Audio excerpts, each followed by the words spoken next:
పూర్వం చోళుల దేశాన్ని ఒక జ్ఞానవంతుడైన రాజు పాలించేవాడు. అతనికి 3 కుమార్తెలు ఉన్నారు. కానీ మగ వారసుడు లేకపోవడం వల్ల రాజు మనసులో చిన్న బాధ ఉండేది. కాలం గడిచే కొద్దీ ఒకరోజు రాజుకు మగబిడ్డ పుట్టాడు. రాజ్యం మొత్తం ఆనందోత్సాహాలతో నిండిపోయింది. రాజు తన కుమారుణ్ణి దేవుడి వరంగా భావించాడు. చాలా సంవత్సరాల తర్వాత పుట్టిన బిడ్డ కావడంతో రాజు యువరాజును అతి గారాబంగా పెంచాడు.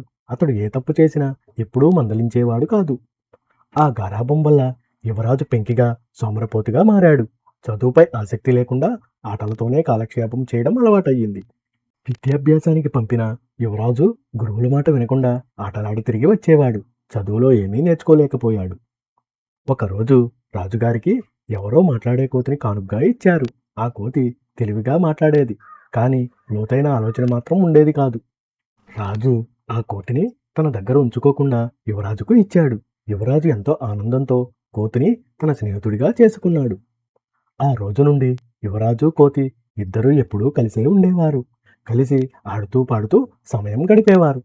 రాజ్యం పనులు, ప్రజల బాధలు అన్నీ మర్చిపోయి యువరాజు కోతితోనే రోజంతా గడిపేవాడు. బాధ్యతల గురించి అస్సలు ఆలోచించేవాడు కాదు. యువరాజు తనకు తెలిసిన కొద్దిపాటి విద్యను కూడా కోతికి నేర్పాలని ప్రయత్నించాడు. కోతి కూడా అర్థం కాకపోయినా అనుకరించేది. ఒకరోజు యువరాజు కోతి చేతిలో కత్తి పెట్టి దాన్ని ఎలా ఉపయోగించాలో చూపించాడు. ఇది ప్రమాదకరమని అతను గ్రహించలేదు. నువ్వే నా రక్షకుడివి అని చెప్పి యువరాజు కోతికి బాధ్యత అప్పగించాడు. కోతి గర్వంతో తల ఊపింది. అప్పటి నుండి కోతి కత్తి పట్టుకుని యువరాజు వెనకాల తిరుగుతూ తనను గొప్ప రక్షకుడిగా భావించేది. ఒకరోజు యువరాజు గాఢ నిద్రలో ఉండగా గది అంతా నిశ్శబ్దంగా మారింది. అప్పుడు ఒక చిన్న ఈగ వచ్చి యువరాజు ముఖంపై వాలింది.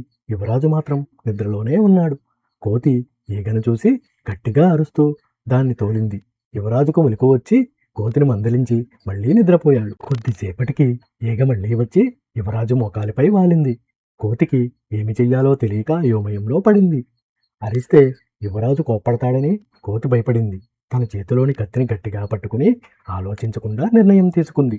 తడబడకుండా కోతి ఈగపై కత్తితో వేటు వేసింది. కానీ ఆలోచించక చేసిన పని ప్రమాదంగా మారింది. ఈగను తాకకుండా కత్తి నేరుగా యువరాజు కాలికి తగిలింది. లోతైన గాయం ఏర్పడింది. బాధతో యువరాజు గట్టిగా అరుస్తూ నిద్రలేచాడు. తన కాలికి గాయం అయిందని గుర్తించాడు.